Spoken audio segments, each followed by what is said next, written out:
Some of these days you'll miss me, honey. Some of these days you'll be so lonely. You'll miss my hugging. You're gonna miss my kissing. You're gonna miss me, honey, when I am far away. Yes, everyone knew Sophie Tucker. She was a little Jewish girl from Hartford. She started singing in her father's restaurant. And there were others, too. The first vote I voted was cast for myself, and I was very active in politics. I loved it. Mrs. Celia Petson was a nurse. She was the first Jewish visiting nurse in Hartford. In 1908, she used to say that in those days, the worst problem was lice, and the only remedy for lice was kerosene.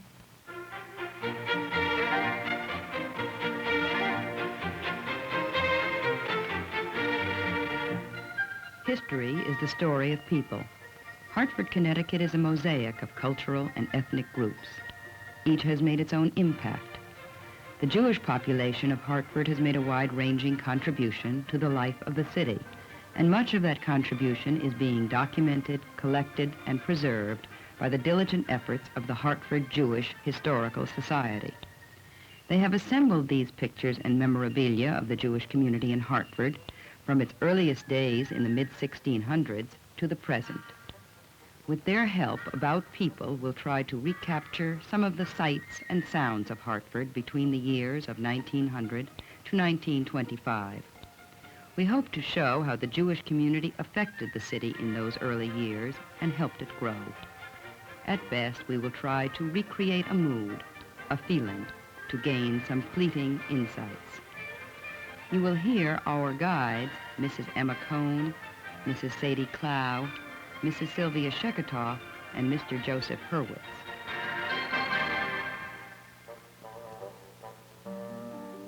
It may come as a surprise to a lot of people, but at the turn of the century, many immigrants who came to Hartford from New York came by steamer boat. The late Sam Nelson, who later became a well-known pharmacist here, remembers that trip well. At that time, there was a small steamer running from New York to Hartford, back and forth. I came to Hartford on that particular steamer. It was my first experience, next to the Patria, to be on a steamer on the American River. The beauty of the Connecticut, particularly below Haddam or in that area, I was very much impressed with.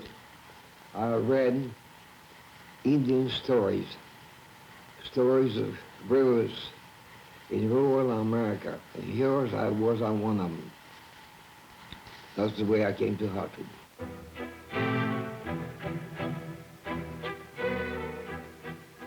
Many Jewish immigrants became peddlers.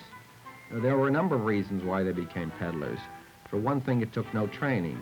It took only will and desire to get ahead. And secondly, language was not a problem. Only a few words were needed in order to sell merchandise. It could be displayed and offered for sale. As a matter of fact, language became a problem, but not in the sense we usually think of it. An early difficulty many of them had were complaints of the noise that they made in the streets. And an early organization was formed by the peddlers because of complaints by people and action by police, in some ways unfair to newcomers in the city.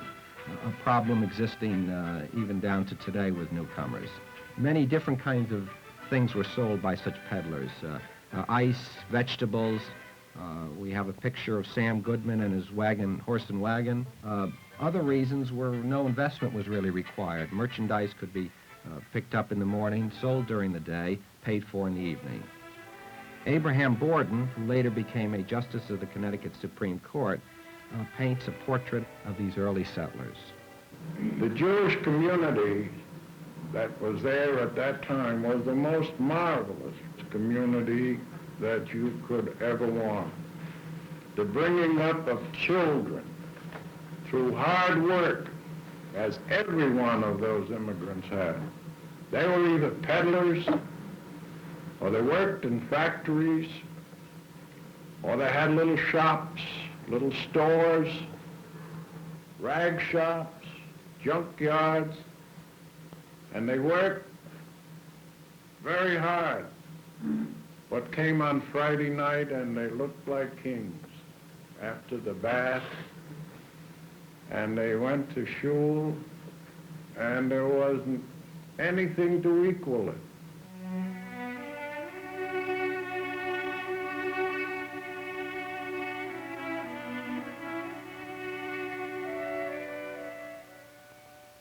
One of the attractions of America for the European, and particularly for the Jew in this case, was the possibility of becoming independent. And independent meant independent so that he could worship the Sabbath, so that he didn't have to work on the Sabbath. And of course, this meant that many of them would have to try to get into their own business or get into a business where it wasn't required to work on the Sabbath. They came here and, of course, were mostly penniless. Very few had anything at all. But they did have relatives and friends and landsmen. In other words, people who came from the same town from which they came in Europe. But getting into business for oneself usually took years of drudgery and saving. And most people were very poor, including the Jews, and the working conditions were very difficult. But they had a very close community, and there were many people who were there in very similar circumstances. The problem of getting money was a very great one. And the Jewish people really created a new idea. They would buy shares in an organization, and each person would pay a certain amount a week and was able to borrow because it was very difficult for them to go to a bank. People who had no credit whatsoever couldn't go to a bank. But by pooling their money together, they would loan each other small amounts, perhaps $50, $100, and only pay the interest on it. This, in fact, was the start of a credit system that has grown to great proportions today. Now, another area that they had was a free loan society. The Free Loan Society was an organization where they did not have to pay any interest on their money, but this really helped the ones that were extremely poor and could help us get started in that way.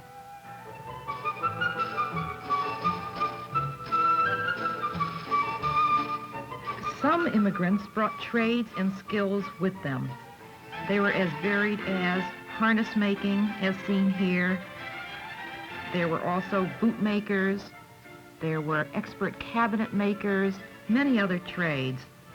Other people went into businesses such as the coal business. Other trades that people went into included the scrap metal business, roofers, carpenters, electricians, all of these people, some coming with skills and some learning them on the job while here. Several people owned drugstores that were really very different in those days. In fact, as you look at some of these pictures, you can see the difference in the equipment and the difference in the clothes that the people are wearing. The way you will notice probably some of the signs, the 5-cent cigar, and some of the other prices that are really very amusing and perhaps rather nostalgic today. Anyway, Sam Nelson did talk about how different it was to be a druggist in those days.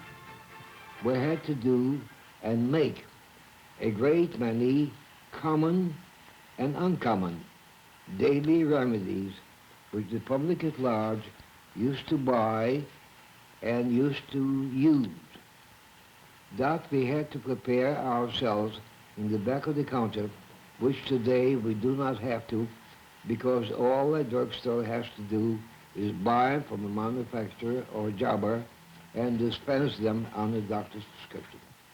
So there was a good deal more self-medication in those days than we have today. People, and primarily foreign-born, when they had aches and pains, would come to the pharmacist, tell the pharmacist their troubles, and he would prepare or give them something for that.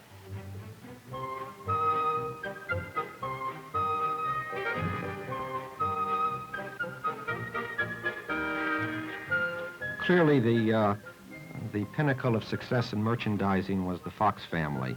A small store started by Gershon Fox, G. Fox, in 1847, has grown into the great department store in downtown Hartford.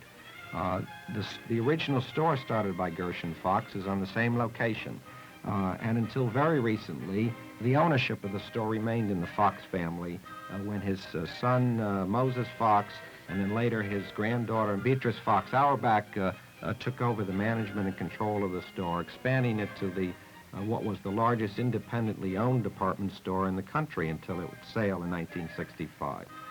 The Fox family earned the respect down through the years of the community, shown by the story of the time of the fire early in its history when a fire destroyed the store, and in particular all its records of its charge accounts.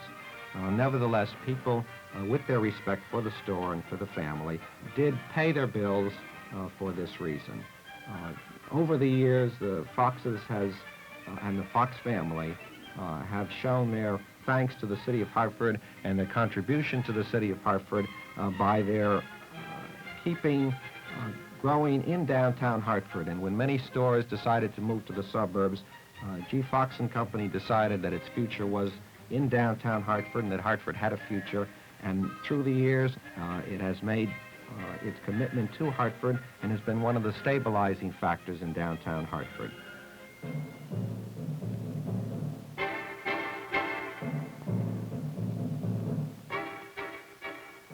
Although many of the early Russian and Polish Jewish immigrants were not actually tailors, a great many of them began to work in the garment trades, doing piecework, where they would be rewarded as fast as they could do the work, they would get paid. And in this way, they could amass capital and eventually go into business for themselves. Many people are familiar with the Triangle Fire that took place in New York, which really called attention to the very poor working conditions in the so-called sweatshops. Here in Connecticut and here in Hartford, the conditions were very much better than they were in New York, which is why so many immigrants came here to Hartford. Although the unions in New York were founded in many instances, particularly the garment industry, by Jewish people, here in Hartford, unions were not particularly strong, but the workers, nevertheless, the Jewish workers found that they had to band together to help the conditions under which they worked. Other industries became important in the economic growth of Hartford. And when I say Hartford, really, I mean Connecticut, because what I'm referring to now is agriculture.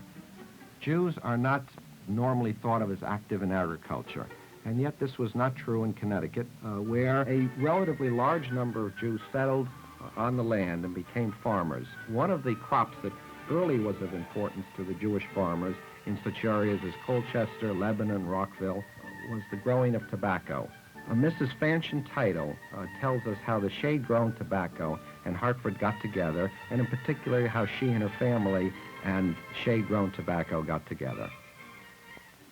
Well, he worked in A&S Hartman. That was a company that my grandfather and uncle founded.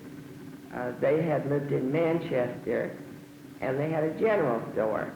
And many people came into the store and couldn't pay their bills, and they were tobacco farmers, and they brought tobacco. And they sort of got involved in the tobacco business, and then decided to raise shade-grown tobacco, which was more or less of an experiment. Another family with an interesting tale is the Cashman family. But one of the early Cashmans was a cattle dealer, and in fact brought the first Holstein cattle to this area. Now, the cattle dealers of the Cashman family came in the middle of the last century. They came from Germany. However, later, around the turn of the century, a great many cattle dealers came from Russia, from Poland, from all the East European countries. And although the earlier people had made some money and were well established, the German Jews really felt that the Russian Jews, the Eastern Jews, were their responsibility. And when they came over, the German Jews always helped them out to get started. And one particular instance, the story of Kalman Berkowitz. Kalman Berkowitz came around 1904, I think. He came from a family of cattle dealers and butchers in Europe. And one of the big problems, of course, was money. How are you going to buy cattle without money? Well, the Cashmans apparently were very kind to the Berkowitzes, to Mr. Berkowitz, and helped them.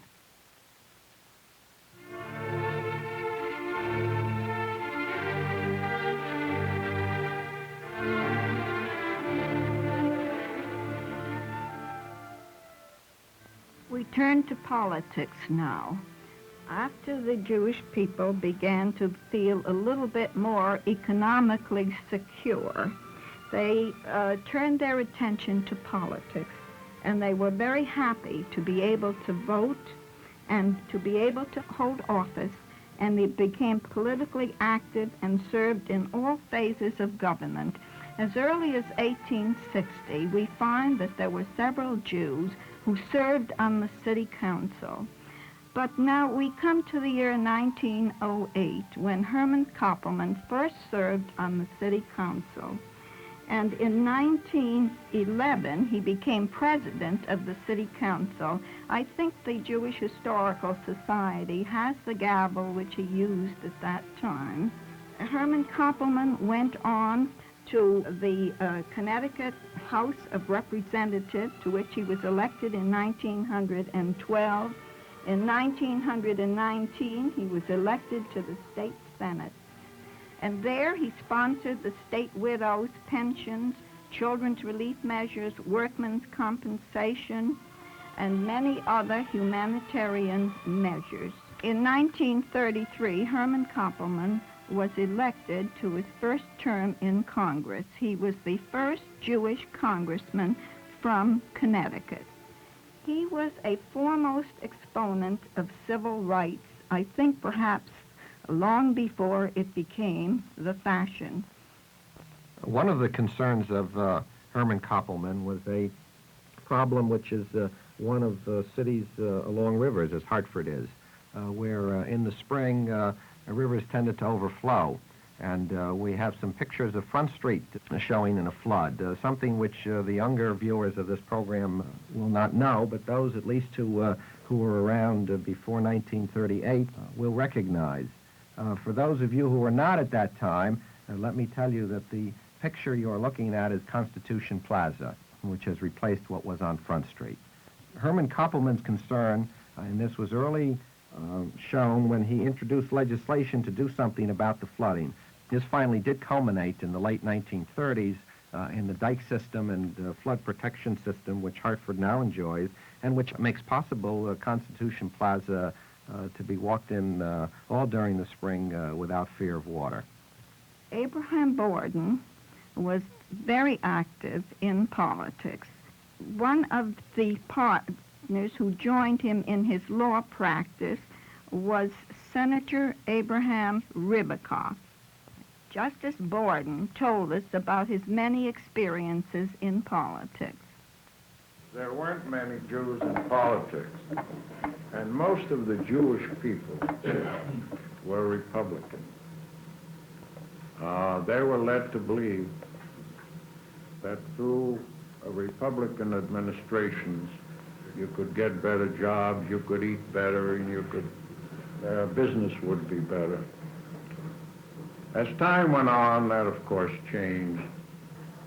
Well, Herman P. Koppelman, who later became congressman, I think was a great credit to the Jews in his time. After a while, the Democratic Party gave him recognition by nominating him for Congress. And he was in Congress, I think, probably 5 terms.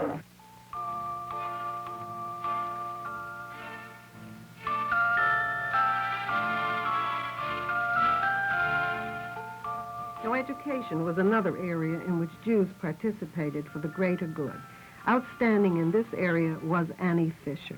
In fact, Annie Fisher predated women's liberation.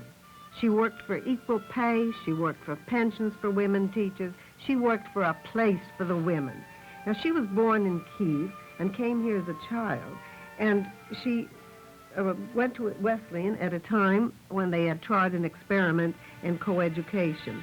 She was much concerned with the foreign-born, And she had written textbooks especially for their use. In fact, I think she was one of the first people that had done that kind of thing.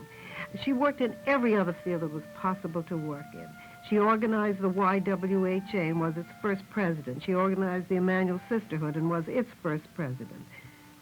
She was an ardent believer in all Jewish values. Annie Fisher was the first Jewish woman in Hartford to be a district superintendent of schools. She was the first Jewish woman to be a principal of a public school, the Henry Barnard School, and she was also the first Jewish woman to have a public school named for her, the Annie Fisher School. Other young women did go on to higher education, too. There were some women that started to go into nursing. Celia Pessin was one of the first from our area. And she was not only one of the first in this, she was the first nurse in public nursing.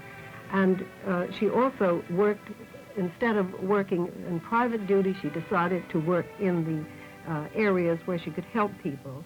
And she went to the clinics where she would help translate for the women, people who could not speak English from the Yiddish, just as Italian nurses had to help translate for their patients at that particular time.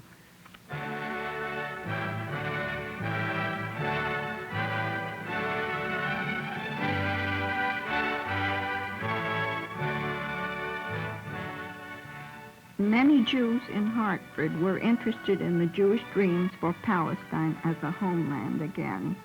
Prominent Jews visited Hartford like Justice Brandeis, and in this wonderful picture, Dr. Albert Einstein and Dr. Chaim Weizmann are driving in a wonderful Pierce Arrow.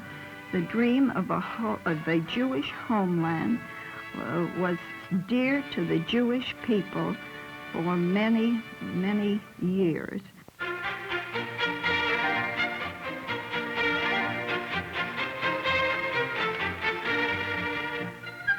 The young people here in Hartford, although they came from parents who could never have the time to indulge in sports, found that they enjoyed competitive sports, and even though many of them had to work after school, this didn't stand in their way. The young men pictured here were members of one of Hartford High's undefeated football teams. Hartford High was the only high school in those days, and many of the athletes, the prominent athletes, were Jews. In those days, back in 1915, the YMs and YWHA were formed, and sports played a big part in these people's lives. Again, they had famous undefeated teams, such as this basketball team of 1920 and 22. There was also a great deal of interest in cultural things, music and theater. There was this Neath Cultural Club where the young people of Hartford joined and brought in many lecturers. They had book reviews and the like. Moshe Perinoff started off as a piano player in his father, Mr. Perlmutter's orchestra, where they used to play for weddings and bar mitzvahs and the like, and later became a teacher at Hart College, which, as you know, is now part of the University of Hartford, where he is its director. As a matter of fact, I think many people remember taking lessons from Moshe Perinoff in those very early days when he had a studio on High Street. And, of course, not only Moshe Perinoff, but many young Jews were involved in the beginnings of the Hart School. And there were many piano teachers, violin teachers, teachers of all instruments in those days in Hartford as well as today. Many plays were brought to Hartford, and the Jews have always been lovers of plays. And one of the places that they came to in Hartford was the Opera House. Plays in Yiddish were brought there. There were concerts brought there, all kinds of cultural activities. Another place, by the way, that many of the Yiddish plays particularly came to was the Footguard Hall. And I think I remember myself going there as a child. We were both interested in music, in concerts. I distinctly remember listening to Mr. Pigaravsky, who was in Hartford. I forget the date. He gave a concert on High Street. It was called the Footguard Hall. It was new to me. It was one of the first plays. I never attended theater in Russia. Didn't know what it meant. But here was different. And so we come to the end of our brief tour of the past, and we end as we began, with that most famous Hartford citizen, Miss Sophie Tucker. Of things I should be thankful for, I've had a goodly share. And as I sit here in the comfort of a cozy chair, my fancy takes me to a humble east side tenement. 3 flights in the rear to where my childhood days were spent. It wasn't much like paradise, but amid the dirt and all, there sat the sweetest angel, one that I fondly call my Yiddish mama. I need her more than ever now. My Yiddish mama. I'd love to kiss that wrinkled brow. I long to hold her hands once more, as in days gone by. We pay tribute to Miss Tucker and to these dynamic young men pictured here at their Goodwill Club. Many of them are dead and gone, but like Sophie, they symbolize the spirit of the early immigrants. They came with nothing but determination, and by their efforts, they built a better life for themselves, and in the process, helped their city flourish. Sophie Tucker's talents brought her to the top, but she remained always a Jewish girl from Hartford. Thank you for letting us share with you some part of the story of the early days of Hartford's Jewish community. Oh, I know that I owe what I am today to that dear little lady, so old and gray, to that wonderful Yiddish mama, mama, mama.